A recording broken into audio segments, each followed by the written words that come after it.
Guys, ഒരു സ്വിഫ്റ്റിന്റെ വിലക്ക് ഒരു എ ക്ലാസ് ബെൻസ് സ്വന്താക്കി എങ്ങനെ ഉണ്ടാവും? ഒരു സാധാരണ പോളോ ഉപയോഗിക്കുന്ന മെയിൻ്റെനൻസും ഡീസലിൽ ഏകദേശം 18 കിലോമീറ്റർ മൈലേജ് ലഭിക്കുന്ന A180.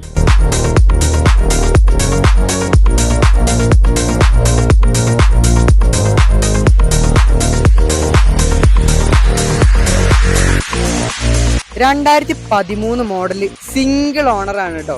രജിസ്റ്റേർഡ് വാഹനമാണ്. 1,00,000 കിലോമീറ്റർ ഓടിയിട്ടുണ്ട്. മേജർ ആക്സിഡന്റോ റീപ്ലേസ്മെന്റോ ഒന്നുമില്ല കേട്ടോ. ബേസിക് ഫീച്ചേഴ്സും കാര്യങ്ങളൊക്കെ ബെൻസ് ഇതിൽ ഇൻക്ലൂഡ് ചെയ്തിട്ടുള്ള ഒരു വാഹനമാണ്. ഇന്റീരിയറും ഭാഗമൊക്കെ നോക്കുകയാണെങ്കിൽ തരക്കേടില്ലാത്ത ക്വാളിറ്റി ഇന്റീരിയർ തന്നെ കേട്ടോ. ഒരു ഫാമിലി യൂസ് വാഹനമാണ് കേട്ടോ. ടയർ ഏകദേശം ഒരു 60% ടയറും വരുന്നുണ്ട്. കേരള നമ്പർ ആക്കിയിട്ട് 10.25 ലക്ഷം റുപ്യാണ് നമ്മൾ ആസ്കിംഗ് പ്രൈസ്. എന്തെങ്കിലുമൊക്കെ നെഗോഷ്യബിൾ ആയിട്ട് നമ്മൾ ചെയ്ത് തരികയും ഒരു ഫുൾ ഓപ്ഷൻ സ്വിഫ്റ്റ് എടുക്കുന്ന വില ആവണുള്ളൂ. അപ്പൊ കൂടുതൽ ഡീറ്റെയിൽസിനൊക്കെ ആയിട്ട് നമ്മുടെ ഷംസുഖാൻ നമ്പർ താഴത്ത് കൊടുക്കുന്നുണ്ട്. അപ്പൊ കോൺടാക്ട് ചെയ്യാൻ മറക്കരുത്.